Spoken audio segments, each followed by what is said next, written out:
COVID-19 has had a devastating impact on the Holyoke Soldiers Home. The consequences of this highly contagious and deadly virus, however, were exacerbated by serious judgment errors and failures of leadership at the home. I grieve with each and every family who has lost a family member. The Pearlstein report documents in excruciating detail the lack of leadership at the Holyoke Soldiers Home. As a former superintendent, I made a point to walk the halls of the hospital, all units, all shifts, weekends and weekdays, to understand a facility's culture, its challenges and strengths, to be present in order to meet the needs of the residents and staff, and to forge relationships with families.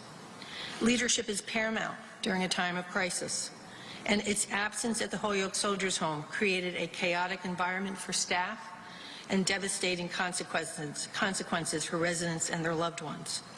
The weekend when the fatal decision was made to consolidate 2 units, the superintendent was not present. Leadership was absent, and staff were left on their own to deal with the crisis.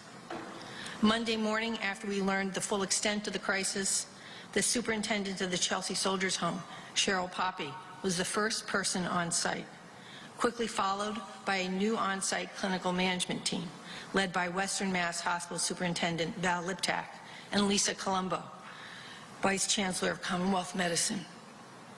Both seasoned hospital executives, along with others, notably the National Guard. Bennett Walsh was placed on administrative leave that afternoon. The governor outlined some of the changes in leadership we have been making at the home and the Department of Veterans Services to ensure proper oversight of the Holyoke Soldiers Home. Today, I accepted the resignations of Holyoke Soldiers Home former medical director Dr. David Clinton and Department of Veterans Services General Counsel Stuart Ivamy. As the governor said, the new team on the ground has done tremendous work to stabilize the home and support the veterans and create a path to go forward. They immediately clinically assessed and triaged all residents based upon their needs. They established protocols for and implemented transfers of residents to hospital level of care where needed. They identified and implemented infection control measures. They established clear isolation and quarantine zones for negative and positive patients through cohorting, and they acquired additional staffing support, including from the National Guard. Bay State Medical provided an infection control expert and all of their policies and procedures. And on April 3rd, the Holyoke Medical Center opened up 2 units for veteran residents to alleviate the immediate staffing shortages at the home.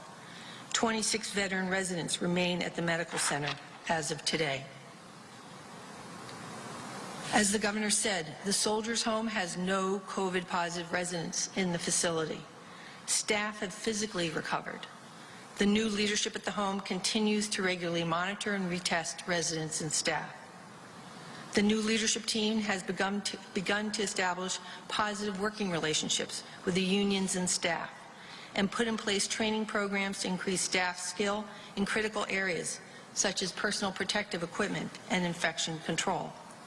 There are regularly scheduled management union meetings since April and a commitment to create a permanent staffing schedule. Communication with families has vastly improved, and outdoor visitations with families and friends have commenced.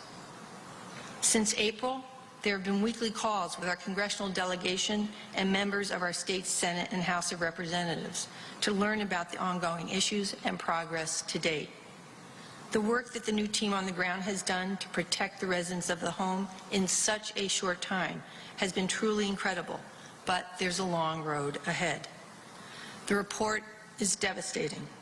As Secretary of Health and Human Services, the Department of Veterans Services and the Soldiers' Homes are within my secretariat. There was not proper oversight of the home. Going forward, we will ensure that the implementation of reforms is lasting and instituted without delay to allow for the healing of staff, residents, and loved ones, and to rebuild community trust.